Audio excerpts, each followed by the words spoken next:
Hi, it's Ray here.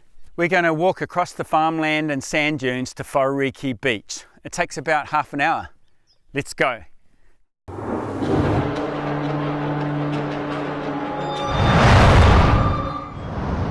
In this final episode, Ray visits his favourite coastal hotspot to shoot a tutorial inside a sea cave. Then he makes 2 missions to shoot the sunrise at Wharariki Beach and Cape Farewell.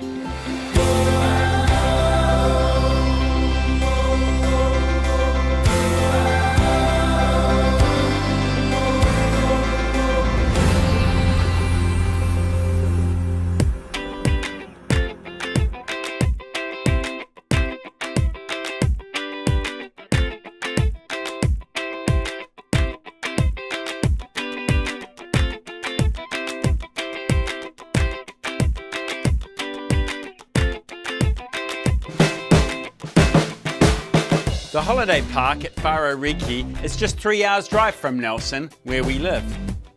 We love coming here to this picturesque farmland punctuated with cabbage trees and white woolly sheep. On arrival, we checked out our rustic accommodation, 4 cabins and a kitchen. We also visited the locals.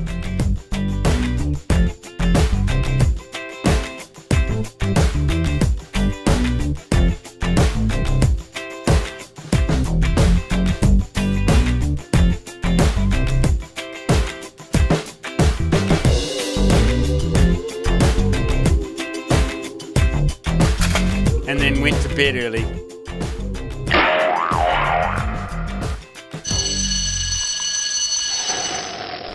Wow, it's really early in the morning, about 6 o'clock. I'm headed out to Wharariki Beach. Hopefully we're going to find an epic sunrise.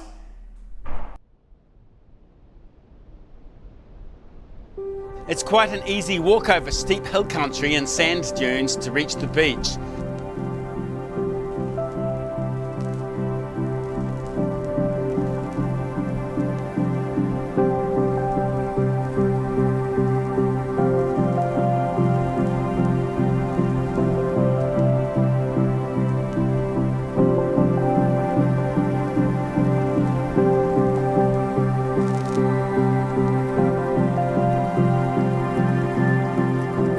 The iconic Archway Islands are a local landmark that photographers flock to. But there's no one here today. To access the western end of the beach, I have to travel through 2 tunnels. Getting there is a real adventure.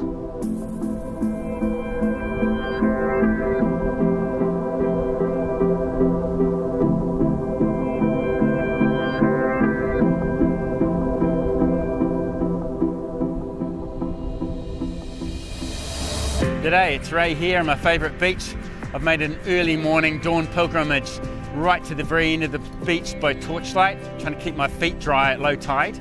But now I've timed this with low tide, so I should be able to keep my shoes dry. Anyway, I think I've had a successful early morning shoot. I was trying to get the sun lined up at the winter solstice, so the sun rose right through the big archway on the big Archway Island. But it didn't quite work with my compass bearings, but I think you'll see that I made quite a successful image.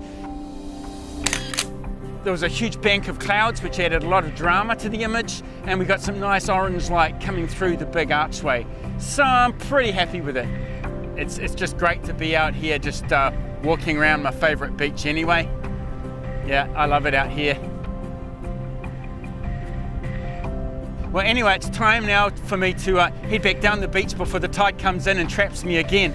So I'm going to make for the large sea cave and film another tutorial for you. Okay, cheers. Let's go.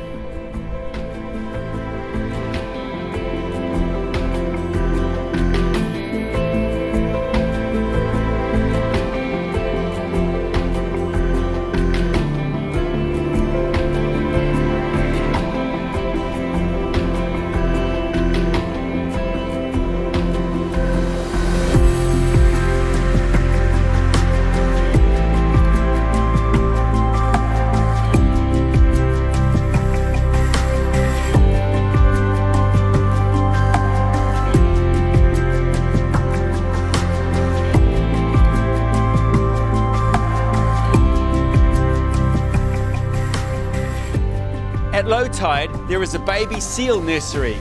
These warm-blooded mammals are safe in this rocky pool, where they delight us with their acrobatic antics.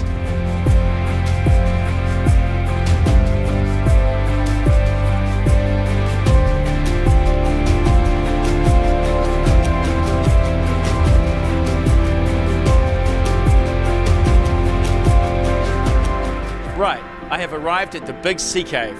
Let's start this tutorial for my locations course. Hi, I'm sheltering from the elements in a large sea cave. If you're familiar with the Windows 10 operating system, you may recognize this image from the screensaver. But we're going to do better than that. In this tutorial, I'm going to show you how to shoot a high dynamic range image, which shows a lot more detail in the shadow areas. Let's do it. Now, a few pointers. Since we are shooting across the sand, it's imperative that we don't leave ugly footprints all over the show.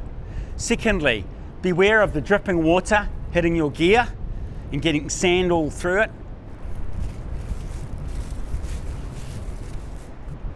I think it's supposed to go on the camera. Awesome. And also beware of wildlife. Oh, hello mate.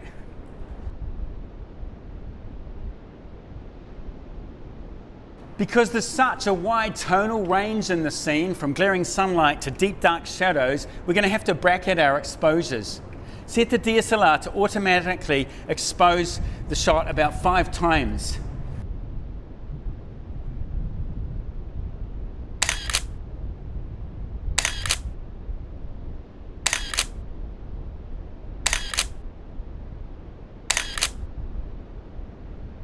And we blend them later in post. It's called HDR. This is my composite image done in Photoshop. Eat your heart out, Bill Gates. Well, the tutorial's now over. The tide's coming in, I better get out of here.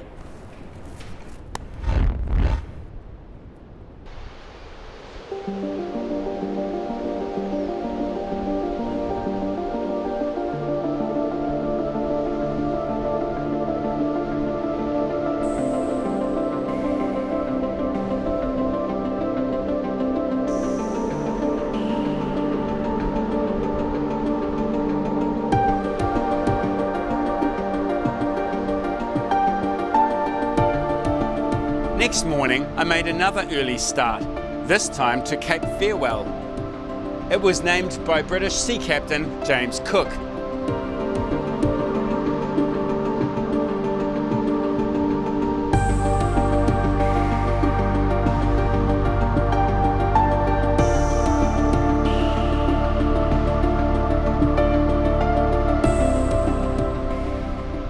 Once I set up my camera, I began teaching a tutorial on composition. Okay, I'm at Cape Farewell in the morning. It is now dawn, and I've just taken 3 shots from the top of the hill, taken 3 different compositions with the horizon and the rule of thirds, wide, zoomed in, and zoomed in just on the main headland with the archway. Now I've moved down and got another composition and videoed that as well, because I had gorse in the foreground. I don't want the gorse. It's from Scotland. It's not native to New Zealand. Yes! Wow! My planning and patience are rewarded. Woo! The rising sun has broken through the cloud layer, firing up those cliff faces in diffused light. I'm so excited. Let's talk camera settings. F11, ISO 100, and I'm using an ND filter to blur the clouds with a long exposure. Then I remove the ND filter so I can get a fast shutter speed to freeze the ocean waves. This is my final composite photo produced in Adobe Photoshop, where I've merged both images together. If you want to learn advanced Photoshop techniques like these, enroll in my full course. Would you like to feel confident in post-processing your images, fulfill your potential as a photographer, and impress your family and friends with stunning images that really pop? This course will fast-track your photography and save you years of stuffing around. Click the yellow locations graphic to learn more.